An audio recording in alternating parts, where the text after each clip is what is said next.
하나님께서 약속하신 대로, 다윗과 약속하신 대로 이 사람의 후손에서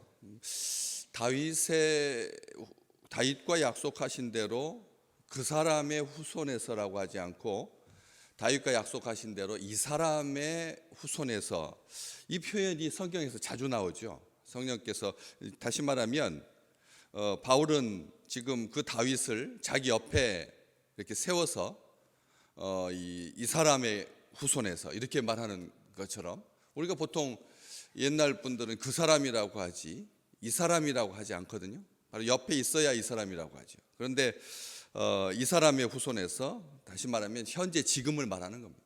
지금 그 아름다운 하나님의 마음에 합한 사람이 그냥 한 시대를, 자기 시대를 살다가 세상 떠나고 약속만 유효하게 남아있는 것이 아니라 그 사람이 지금 내 옆에 있는 것처럼 하나님의 약속이 지금 이 사람을 통해서 실현되고 있다는 거죠. 하나님의 약속의 현재성과 하나님의 약속의 항상성을 이 바울은 분명하게 묘사하고 있습니다. 우리가 이거 참 중요한 겁니다. 이 사람의 후손이라고 하는 이 사람의, 오늘 말씀 받으시면서 이렇게 표시를 하실 필요가 있는 그런 부분인데, 그 후손에서 이스라엘을 위하여 구주를 세우셨는데 곧 예수다.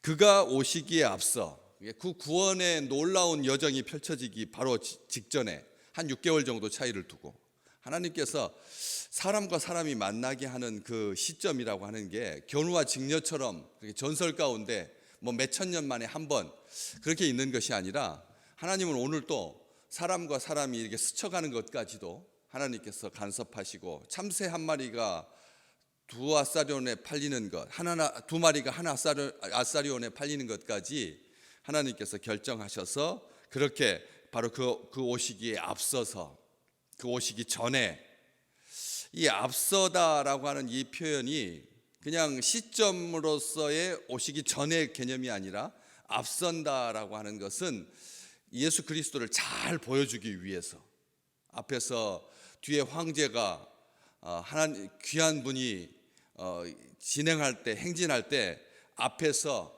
그렇게 사람의 시선을 확 끄는 것처럼, 앞서가면서 시선을 확 모으는 것처럼, 그렇게 뒤에 계신 주인을 주목할 수 있도록 앞서가고 있는 그 사람, 요한이 먼저 회개의 세례를 이스라엘 모든 백성에게 전파했다.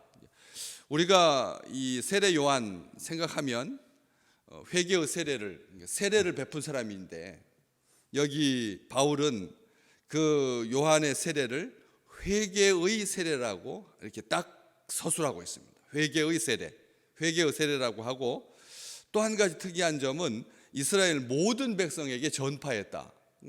세례를 베풀었다가 이제 우리가 생각하고 있는 모든 언어의 이 완벽함이죠. 세례를 베푸는 거죠. 세례를 베풀죠.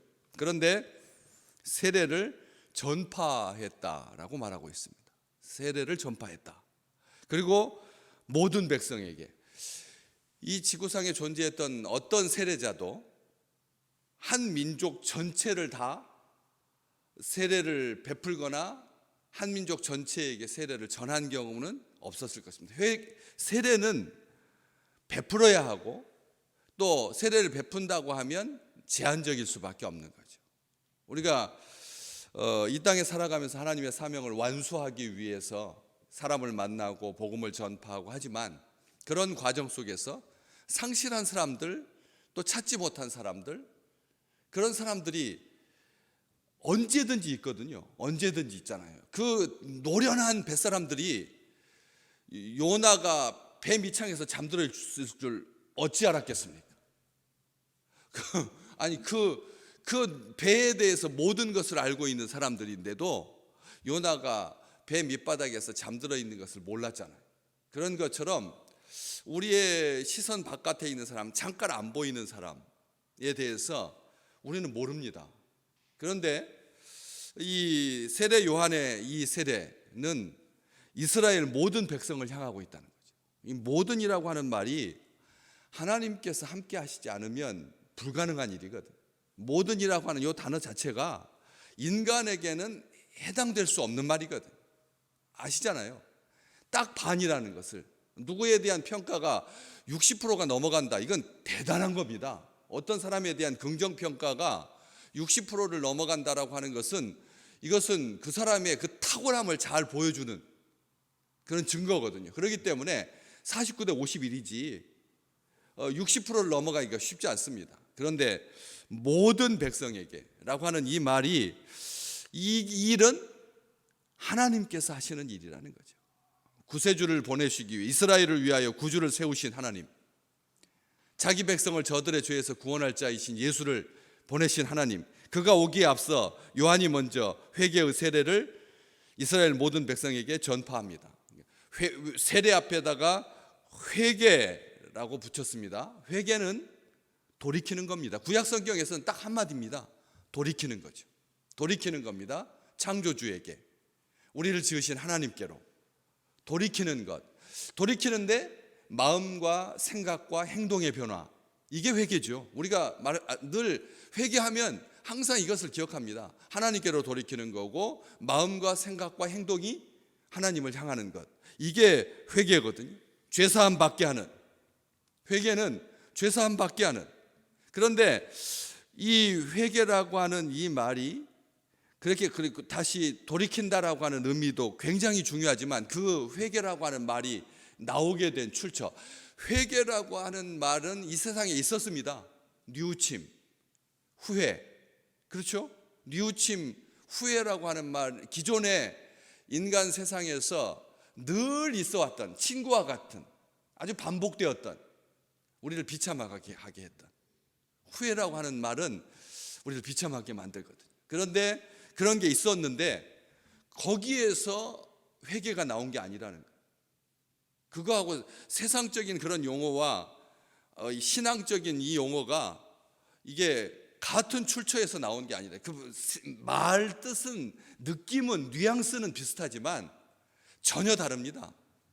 회개는 어디서 나왔냐면 다르게 생각하다에서 나왔거든. 회개가 다르게 생각하다라고 하는 단어에서 나왔거든. 그렇기 때문에 이 회개는 중요한 겁니다. 다시 생각한다라는 뜻이거든요. 다르게 생각하다, 다시 생각하다. 무엇을 하나님과 자신의 관계에서, 하나님과 자신의 관계에서, 다시 한번 말하면 이것은 지금도 여전히 현재 진행형인 겁니다. 오늘 또 우리는 회개하는 백성으로 살 것입니다. 마음과 생각을 바꾸는 거죠. 지나간 것은 다 지나간 거니까 지금부터가 중요한 거라는 거예요. 오늘 우리 하나님을 대할 때, 사람을 대할 때, 어떤 관계를 대할 때 이 마음과 생각을 바꾸는, 행위가 변화되는, 그냥 구태의연하지 않는다는 거예요. 하나님과의 바른 관계로 돌이키는, 다르게 생각하다라고 하는 말이 바로 그런 의미라고 하는 것이죠. 오늘 또 우리 하나님에 대해서 이렇게 생각하고 있었으면, 그런 생각들이 많거든요. 여지껏 이게 시간이 지나면 그런 생각들이 쌓여서 고착화되고 고정됩니다. 하나님에 대한 생각까지도요. 이게 선한 생각이고 아름다운 생각이고 좋은 바른 관계인데도 불구하고 우리는 하나님과의 관계가 늘 이렇게 묵혀지는, 단단하게 굳어지는, 자연 상태에서 모든 이 밭이나 흙이 그 압력의 중력에 의해서 이게 굳어지게 돼 있거든요. 그렇기 때문에 그런 묵은 땅을 기경하는, 생각과 마음을 변화시키는 이 회개는 지금도 우리에게 유효하고 이것은 축복인 겁니다. 아셔야 됩니다. 이게 얼마나, 이 회개라고 하는 게 우리를 비참하게 하지 않는다는 거예요. 회개라고 하는 게 만약 세상의 그런 뉘우침의 개념이라면 우리를 비참하게 했겠지만, 오늘 주시는 이 회개는 어디서 나왔느냐면요, 여기 이게 이 회개라고 하는 이 말이, 이 요한이 먼저 예수님께서 오시기 전에 앞서 와서 회개의 세례를 전파했는데, 그 요한이 나을 것을 이사야 선지자가 예언했거든요. 그러니까 예수님 요한부터 700년 전에 이사야 선지자가 예언한 거니까 똑같습니다. 700년 전에 예언한 겁니다. 6개월 차이니까 뭐 그게 똑같은 거죠. 그 예언하면서 뭐라고 했느냐면 이 광야에서 외치는 자의 소리가 있을 거다. 광야에서 외치는 자의 소리가 있을 거다. 광야에서 외치는 자의 소리가 있을 거다. 그 예언대로 요한이 예수님보다 6개월 먼저 와서 주의 길을 평탄케 했습니다. 이 회개라고 하는 회개의 세례를 전파한 게 주의 길을 평탄하게 한 것이었습니다. 주의 길을. 주님의 길은 어떤 거냐? 단순하게 물로 이렇게 씻는 행위, 이걸만을 말하는 게 아니라는 거예요. 그러니까 세례만을 말해서는 안 된다는 거죠. 세례 요한 할 때 그 요한이 베푼 세례, 요한이 전파한 세례는 단순하게 물 세례만을 의미하지 않는다는 거예요. 다시 여기서 바울은 뭐에 집중하냐면 회개의 세례, 돌이키는 세례, 다시 생각하는 세례, 변화되는 세례, 행위의 변화를 가져오는 그런 세례를 말하고 있지, 단순하게 그렇게 물에 잠겼다가 다시 일어나는, 밑에 보면 각주의 침례라고 돼 있지 않습니까? 그 당시의 세례는 물에 잠기는 세례였으니까 그런 것을, 그것만을 보지 말라는 거죠. 자기 백성을 구원하기 위해서 아들을 보내신 그 아들을 맞이할 준비로서의 세례, 하나님께서 베푸실 구원의 은혜를 받을 준비를 하는 게 주의 길을 평탄케 하는, 그러니까 이 회개의 세례는 주님께 받을 은혜를 준비시키는 과정이었다는 거죠. 오늘 또 아무것도 아닌 것 같지 않습니까? 하나님께서 우리에게 은혜 주시죠. 여하튼 우리에게 은혜를 주실 겁니다. 그럴 때 회개가 주님께 받을 은혜를 준비시켜 준다는 거죠. 회개가. 그렇기 때문에 은혜 받을 자는 하나님 앞에 자기를 돌이켜야 합니다. 자기 생각도 자기 마음도 돌이켜야 되는 거죠. 오늘 우리가 어떤 마음을 잡습니다. 그걸로 하루를 시작할 것입니다. 그런데도 불구하고 그 마음을 하나님의 마음에 합한 자로 돌이키시기를 주의 이름으로 축복합니다. 그렇죠. 우리는 착한 사람, 선한 사람, 하나님의 의를 이룰 사람, 사명을 완성할 사람, 하나님께서 우리를 도구 삼아서 하나님의 선한 일을 완성하실 그런 놀라운 축복의 하루를 맞게 될 텐데, 그 맞으면서도 자기 생각으로 하지 아니하고 하나님께서 은혜를 받을 수 있도록, 그래서 무리들이, 세리들이, 군인들이 세례 요한에게 세례를 받으러 왔을 때 우리가 어떻게 해야 됩니까? 라고 물었을 때 다 다르게 말하잖아요. 그렇잖아요. 세금 걷는 세금 징수원 세리들에게는 정한 세금 외에는 늑탈하지 마라. 군인들에게는 백성들에게 횡포를 부리지 마라. 받은 월급으로 만족해라. 이렇게 사람들마다 다 다르게 대답을 해줍니다. 세례 받으러 오는 사람들에게 우리가 무엇을 해야 할까요? 라고 하는 행위의 변화를 위해서 질문했을 때 요한이 다 맞게 다를 요약해서 한마디로 말하면 마땅히 해야 할 일을 하고 하지 말아야 할 일을 하지 말라. 요한이 그렇게 말합니다. 그렇게 말하는 거죠. 그렇게 그 회개의 세례를 전파한 것입니다. 예수 그리스도 앞에서 우리가 마땅히 행할 일과 해서는 안 될 일을 생각하면서 그걸 전파한 거죠. 예수 그리스도를 전파한 겁니다. 주님을 전파한 거지. 이게 왜? 주님께서 베푸실 은혜가 회개의 세례거든요. 성령 세례가 주님께서 베푸실 은혜거든요. 진짜 은혜는 뭐냐? 세상 죄를 지고 가는 어린 양을 보라. 나는 그의 신발끈을 푸는 것도 감당하지 못할 자로다. 그는 흥해야 되겠고 나는 쇠해야 할 거다. 주님께서 가시는 그 길, 주님만이 영광 받으실 그 길을 세례 요한이 회개의 세례를 베푼 게 아니라 전파한 것입니다. 전한 것입니다. 세례를 통해서 예수 그리스도를 전한 거지, 궁극적으로 하나님께서 성령을 통해서 우리에게 주실 그런 놀라운 은혜를, 그래서 성령과 불로 주님께서 세례를 베푸실 분이다, 이렇게 딱 말합니다.